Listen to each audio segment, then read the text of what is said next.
నిర్గమకాండము 10వ అధ్యాయం.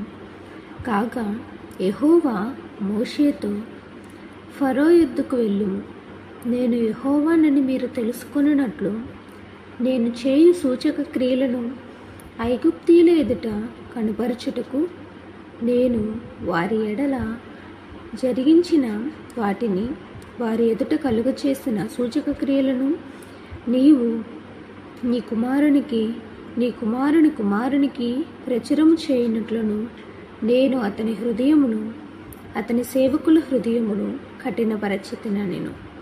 కాబట్టి మోషే అహరోనులు ఫరో యొద్దకు వెళ్ళి అతనిని చూచి ఇలాగు చెప్పిరి: హెబ్రీయుల దేవుడైన యెహోవా సెలవిచ్చినదేమనగా, నీవు ఎన్నాళ్ళ వరకు మాకు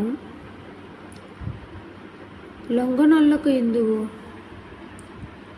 నన్ను సేవించుటకు నా జనులను పోనిమ్ము. నీవు నా జనులను పోనీయనొల్లని ఎడల, ఇదిగో రేపు నేను మిడతలను నీ ప్రాంతములోనికి రప్పించెదను. ఎవడును నేలను చూడలేనంతగా అవి దాని కప్పును. తప్పించుకొనిన శేషమును అనగా వడగండ్ల దెబ్బను తప్పించుకొని మిగిలిన దానిని అవి తినివేయును. పొలములలో మొలిచిన ప్రతి చెట్టును తినును. మరియు అవి నీ ఇండ్లలోనూ, నీ సేవకులందరి ఇండ్లలోనూ, ఐగుప్తీయులందరి ఇండ్లలోనూ నిండిపోవును. నీ పితరులు గాని నీ పితామహులు గాని ఈ దేశంలో నుండిన నాటి నుండి నేటి వరకు అట్టి వాటిని చూడలేదని చెప్పి ఫరో ఎదుట నుండి బయలువెళ్ళెను.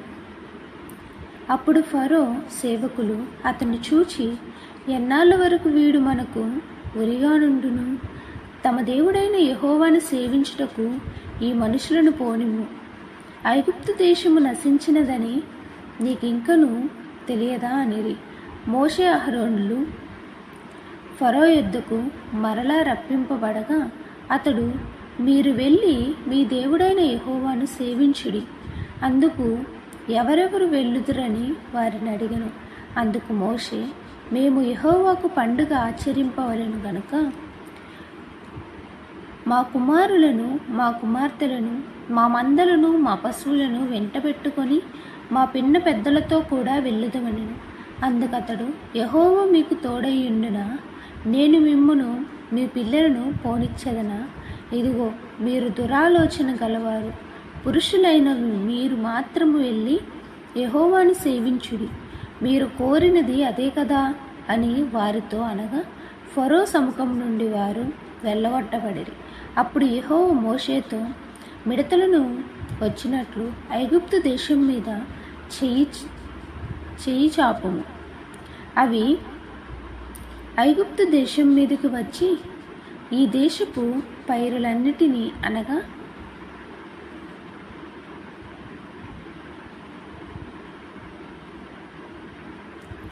అంగడ్లు వడగండ్లు పాడు చేయని వాటన్నిటినీ తినివేయునని చెప్పెను.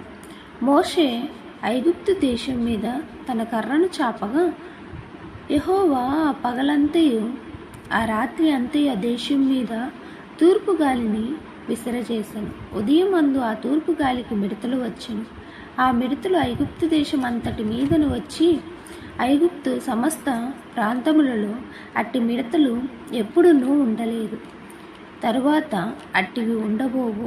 అవి నేలంతయు కప్పెను. ఆ దేశమున చీకటి కమ్మెను. ఆ దేశపు కూరగాయలన్నిటినీ, వడగండ్లు పాడు చేయని వృక్ష ఫలములన్నిటినీ అవి తినివేశను. ఐగుప్తు దేశం అంతటా చెట్లే కానీ, పొలముల కూరలే కానీ పచ్చని దేదియు మిగిలి ఉండలేదు. కాబట్టి ఫరో మోషే అహరోనులను త్వరగా పిలిపించి, నేను మీ దేవుడైన యెహోవా ఎడలను మీ ఎడలను పాపము చేసితిని. మీరు దయచేసి ఈసారి మాత్రమే నా పాపమును క్షమించి నా మీద నుండి ఈ చావు మాత్రము తొలగించుమని మీ దేవుడైన యెహోవాను వేడుకొనడనగా, అతడు ఫరో యొద్ద నుండి బయలువెళ్ళి యెహోవాను వేడుకొనెను. అప్పుడు యెహోవా గాలి త్రిప్పి మహాబలమైన పడమటి గాలిని విసిరిచేయగా అది ఆ మిడతలను కొంచిపోయి ఎర్ర సముద్రంలో పడవేశను. ఐగుప్తు సమస్త ప్రాంతములలో ఒక్క మిడత ఆయనను నిలవలేదు. ఆయనను యెహోవా ఫరో హృదయమును కఠినపరచెను. అతడు ఇశ్రాయేలీయులను పోనీయడాయెను. అందుకు యెహోవా మోషేతో, ఆకాశం వైపున చేయి చాపము.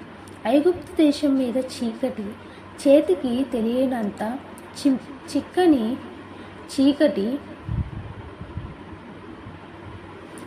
కమ్ముకొనెను.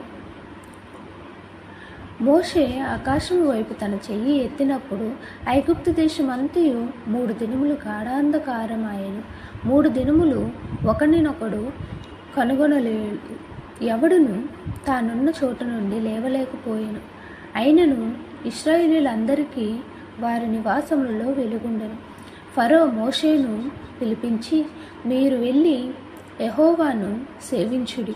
మీ మందలు మీ పశువులు మాత్రమే ఇక్కడ ఉండవలెను. మీ బిడ్డలను మీతో వెళ్ళవచ్చుననగా మోషే, మేము మా దేవుడైన యెహోవాకు అర్పింపవలసిన బలుల నిమిత్తము హోమార్పణల నిమిత్తము నీవు మాకు పశువులను ఇయ్యవలను. మా పశువులను మాతో కూడా రావలను.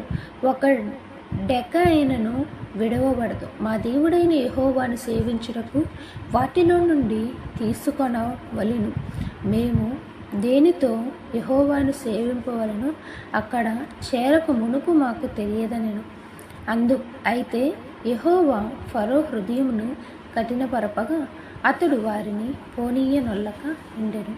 కనుక ఫరో, నా ఎదుట నుండి పొమ్ము, భద్రము సుమి, నా ముఖము ఇకను చూడవద్దు. నీవు నా ముఖమును చూచు దినమున మరణమవుదని అతనితో చెప్పాను. అందుకు మోషే, నీవన్నది సరి, నేనికను నీ ముఖమును చూడనెను.